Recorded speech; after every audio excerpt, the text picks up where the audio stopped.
Assalamualaikum dan selamat sejahtera. Nama saya Muhammad Faiz bin Ahmad Azam dari kelas DAT 2B dan nombor matrik saya adalah 10 DAT 20F 1017.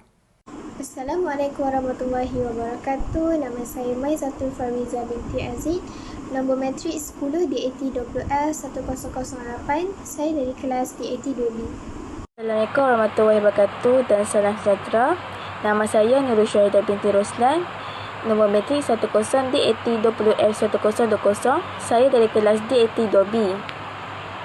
Assalamualaikum warahmatullahi wabarakatuh. Nama saya Siti Sarah Nabila binti Syahrir. Nombor matrik 10 DAT 20F1009. Tajuk yang saya dapat ialah rukhsah dalam ibadah solat. Dalam video ini, saya akan menerangkan beberapa perkara mengenai rukhsah dalam ibadah solat. Mari kita pergi kepada definisi. Definisi rukhsah dari segi istilah adalah hukum yang disyariatkan disebabkan oleh sesuatu keuzuran yang berat sebagai pengecualian dari hukum asal yang menyeluruh menghendaki larangan serta diataskan kepada kadar yang perlu. Dari segi definisi pula, diizinkan pengurangan atau keringanan.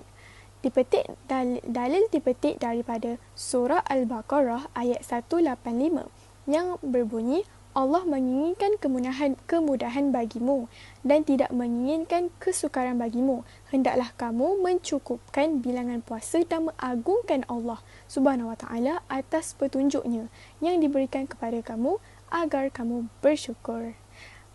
Mari kita pergi kepada sebab-sebab rukhsah. Sebab-sebab rukhsah terbahagi kepada dua. Yang pertama adalah bermusafir. Bermusafir dari segi rukhsah diberikan keringanan untuk melakukan solat, iaitu kita dibolehkan solat secara jamak dan kasar dan diberikan keizinan iftar, iaitu berbuka pada bulan puasa. Yang kedua adalah dari segi kesakitan. Sebab yang kedua adalah kesakitan. Dari segi berwuduk, kita dibolehkan berwuduk secara bertayamum. Seterusnya, kita dapat melakukan solat secara duduk, baring, mengiring, baring menelentang atau isyarat mata dan secara niat dalam hati. Baiklah, seterusnya hukum dan bahagian dalam rukhsah. Menurut ulama Imam Syafi'i dan Imam Hambali, sunat dilakukan solat kasar dan makruh dilakukan solat kasar jika perjalanannya kurang dari 2 marhalah. Terdapat 6 jenis rukhsah di dalam ibadah solat. Yang pertama, takhfif isqat, iaitu meninggalkan perbuatan wajib ataupun sunnah. Contoh yang pertama adalah orang sakit atau dalam perjalanan boleh meninggalkan puasa Ramadan atas sebab-sebab tertentu. Yang kedua, wanita meninggalkan solat ketika haid ataupun nifas. Yang ketiga, wanita tidak berpuasa ketika hamil atau sedang menyusukan anak. Yang kedua, takhfif tankis, iaitu mengurangkan kadar kewajipan. Contohnya ialah jamak. Jamak terbahagi kepada dua. Yang pertama, jamak takdim. Yang kedua adalah jamak takhir. Antara syarat-syarat yang boleh melakukan jamak ini adalah kita keluar untuk tujuan yang baik, bukan untuk melakukan perkara yang jahat. Yang kedua, mestilah melebihi 2 marhalah. Yang ketiga, kita mestilah mengetahui destinasi yang ingin dituju. Kasar bilangan rakaat yang akan dikurangkan. Kita tidak boleh berniat untuk tinggal di tempat bermusafir melebihi 4 hari. Yang ketiga adalah takhfif ibdal, iaitu menggantikan kewajipan dengan kewajipan lain yang lebih ringan, seperti menggantikan wuduk dengan tayamum. Yang kedua, menggantikan solat berdiri dengan solat secara duduk, berbaring, menggunakan isyarat, baring menelentang ataupun hanya menggerakkan mata. Akhir sekali, menggunakan niat dalam hati. Yang keempat adalah takhfif takdim, iaitu mendahulukan pelaksanaan kewajipan, iaitu contoh pertama ialah mendahulukan pelaksanaan solat asar di dalam waktu solat zuhur. Yang kelima adalah takhfif takhir, iaitu penangguhan pelaksanaan kewajipan. Contohnya, menangguhkan solat zuhur kepada waktu asar. Yang kedua, menangguhkan pelaksanaan berpuasa keluar bulan puasa, iaitu bulan Ramadan. Yang terakhir adalah takhfif taghyir, iaitu mengubah bentuk sesuatu ibadah. Contohnya, kita mengubah cara melaksanakan solat ketika sakit. Yang kedua, mengubah melaksanakan solat ketika dalam peperangan. Akhir sekali, kita dapat simpulkan rukhsah kepada beberapa hikmah. Hikmah yang pertama, kita dapat lihat bahawa agama Islam merupakan agama yang sangat mudah.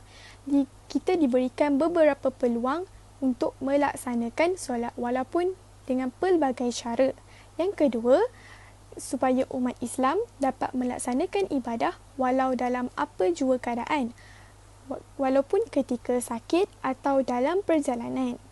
Akhir sekali, dibuktikan bahawa Allah SWT sayang akan kepada hamba-Nya. Jadi solat musafir ini terdiri daripada dua bahagian, iaitu solat qasar dan solat jamak. Jadi terdapat syarat yang diharuskan qasar dan jamak. Yang pertama adalah bukan bertujuan maksud. Okey, dekat sini bermaksud tujuan kita untuk pergi ke sesuatu destinasi itu mestilah bertujuan yang baik dan ada faedah. Sebagai contoh, kita pergi menuntut ilmu, kita pergi seminar ataupun ada kursus kerja yang penting yang memerlukan kita melakukan solat jamak dan qasar. Yang kedua adalah destinasi yang dituju melebihi 2 marhalah. Jadi ini sangat penting kerana kita perlu mengetahui dulu jarak di antara tempat yang kita duduk dan jarak yang ke destinasi yang kita ingin pergi. Jadi lebih kurang 2 marhalah ni lebih kurang 90 km. Jadi kita perlu mengetahui jarak terlebih dahulu sebelum kita pergi ke sesuatu destinasi. Yang ketiga adalah mengetahui destinasi yang dituju.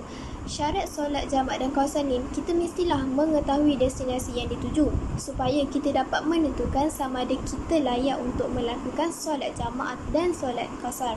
Sama ada jarak ke destinasi kita tu adalah sesuai untuk melakukan solat jamak dan qasar. Jadi terdapat jenis-jenis solat jamak. Yang pertama adalah jamak takdim dan yang kedua adalah jamak takhir. Jadi jamak takdim ni adalah menghimpunkan 2 solat fardu dalam waktu pertama. Sebagai contoh, menunaikan solat zuhur dan asar dalam waktu zuhur ataupun menunaikan solat maghrib dan isyak dalam waktu maghrib. Seterusnya adalah jamak takhir. Jamak takhir ni pula menghimpunkan 2 solat fardu dalam waktu yang kedua. Sebagai contoh, menunaikan solat zuhur dan asar dalam waktu asar, menunaikan solat maghrib dan isyak dalam waktu isyak.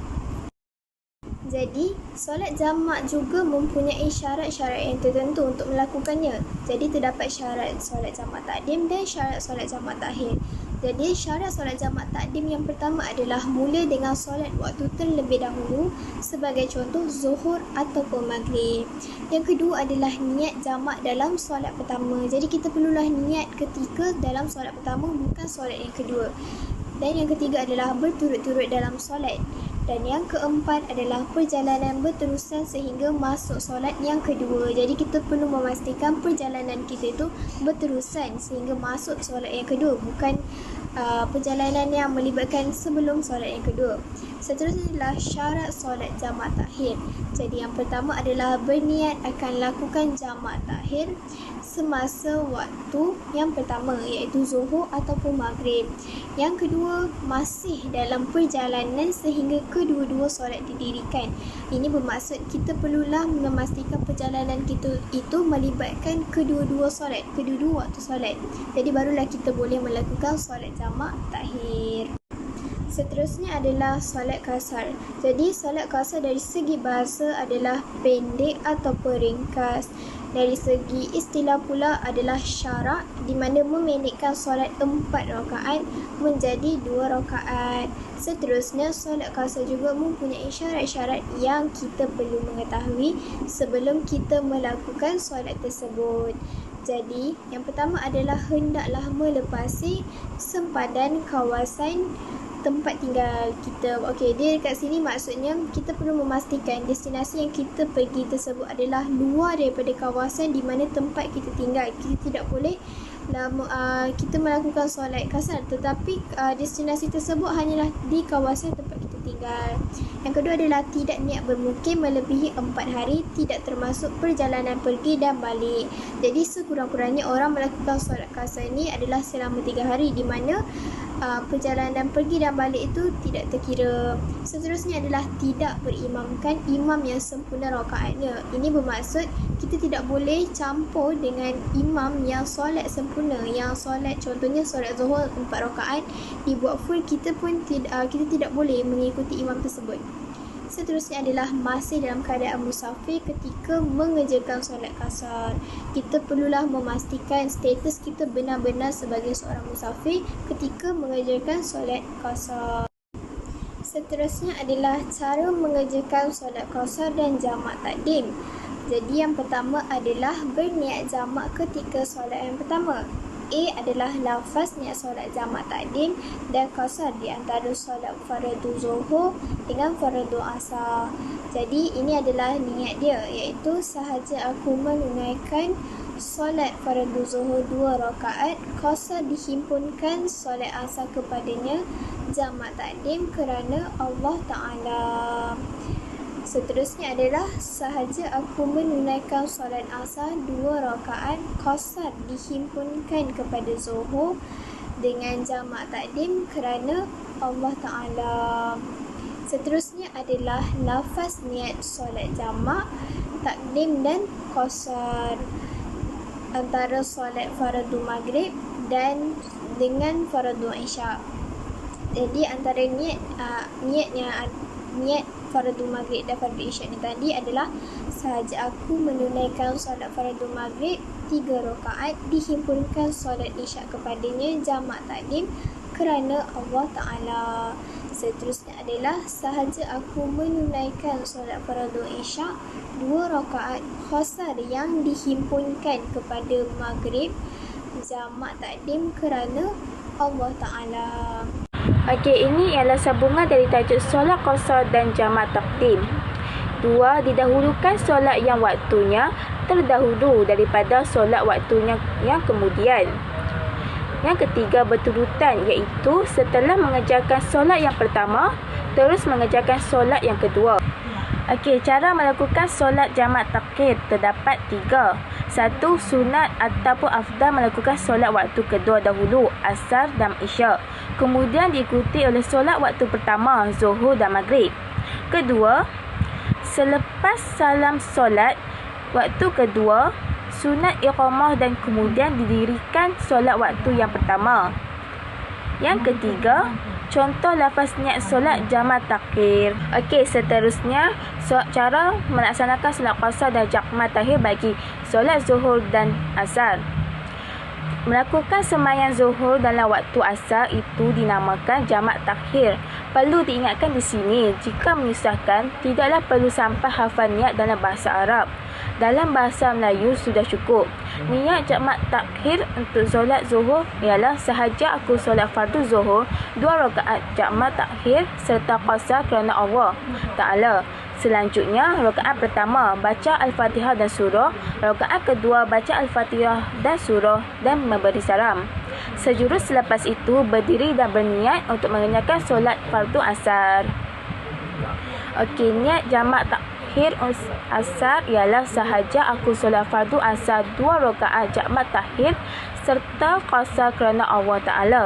Selanjutnya, rakaat pertama baca Al-Fatihah dan surah, rakaat kedua baca Al-Fatihah dan surah dan memberi salam. Okey, seterusnya cara pelaksanaan solat jamak bagi solat maghrib dan isyak jamak takhir ialah lakukan sembahyang maghrib dalam waktu isyak, itu dinamakan jamak takhir. Perlu diingatkan di sini, Jika menyusahkan, tidak perlu sampai hafal niat dalam bahasa Arab. Dalam bahasa Melayu sudah cukup. Niat bagi jamak takhir maghrib ialah sahaja aku solat fardu maghrib 3 rakaat jamak takhir kerana Allah Ta'ala. Selanjutnya, rakaat pertama, baca Al-Fatihah dan surah. Rakaat kedua, baca Al-Fatihah dan surah. Rakaat ketiga, baca Al-Fatihah dan memberi salam. Okey, sejurus itu, berdiri semula dan mengerjakan solat bagi fardu isyak. Okey, niat jamak takhir isyak ialah sahaja aku solat fardu isyak 2 rakaat jamak takhir serta qasar kerana Allah Ta'ala. Selanjutnya, rakaat pertama baca Al-Fatihah dan surah. Rakaat kedua baca Al-Fatihah dan surah. Rakaat ketiga baca Al-Fatihah dan memberi salam. Akhir sekali, hikmah disyariatkan solat qasar dan jamak ialah 1.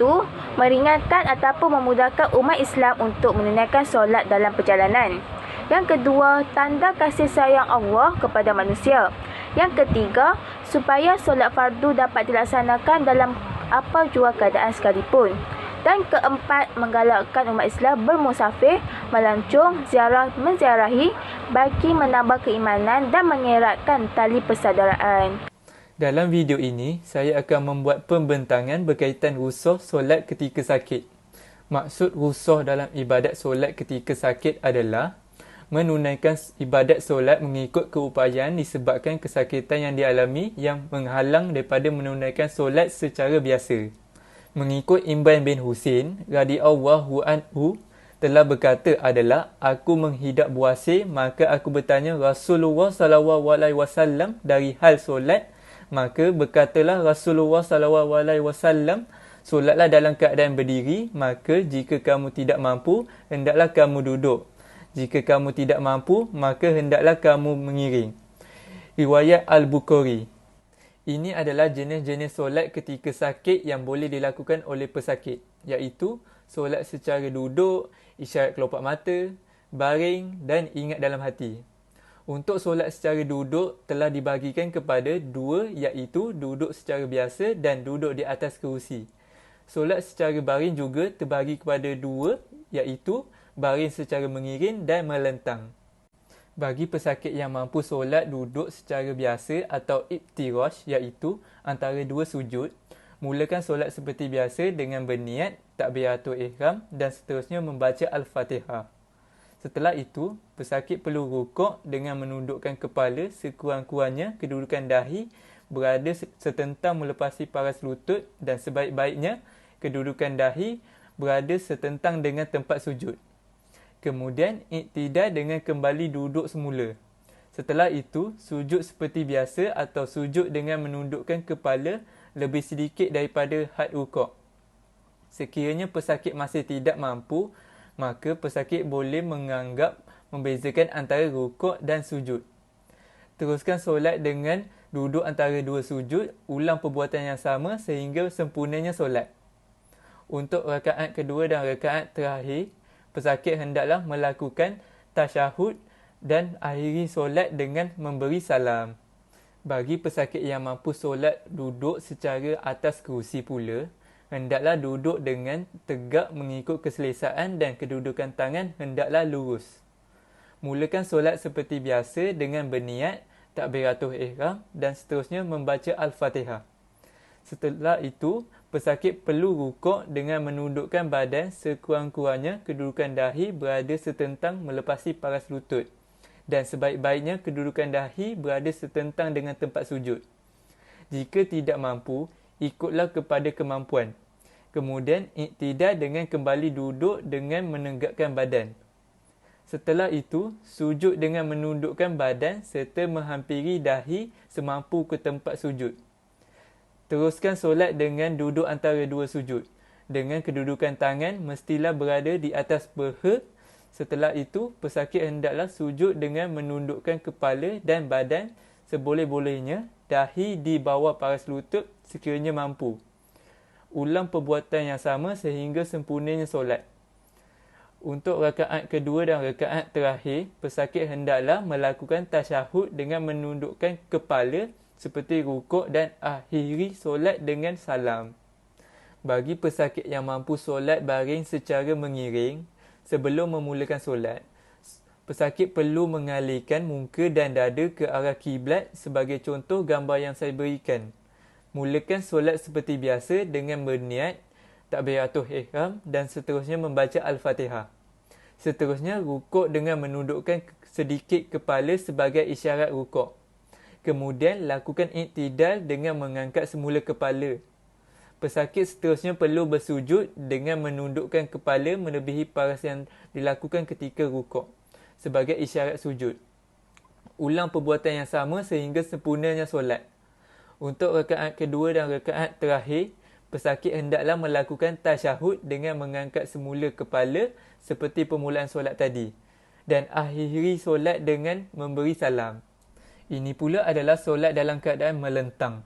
Apabila pesakit melakukan solat dalam keadaan melentang, maka sebolehnya tinggikan sedikit bahagian kepala dengan menghadap kiblat sebelum memulakan solat, supaya muka dan tapak kaki menghadap kiblat. Bagi pesakit yang mampu solat melentang, mulakan solat seperti biasa dengan berniat, takbiratul ihram dan seterusnya membaca Al-Fatihah. Seterusnya, pesakit bolehlah bertakbir sambil rukuk dengan menundukkan sedikit kepala sebagai isyarat rukuk. Pesakit akan melakukan iktidal dengan mengangkat semula kepala seperti permulaan solat tadi sebagai isyarat iktidal. Seterusnya, pesakit perlu bersujud dengan menundukkan kepala melebihi paras yang dilakukan ketika rukuk sebagai isyarat sujud. Rukuk dan sujud hanya dilakukan melalui isyarat kepala.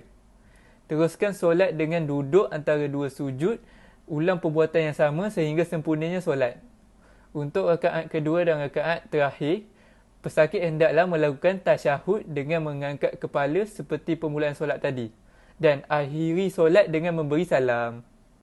Untuk solat secara kelopak mata, pesakit mestilah berada dalam keadaan berbaring sambil melentang dengan keadaan kaki menghala kiblat.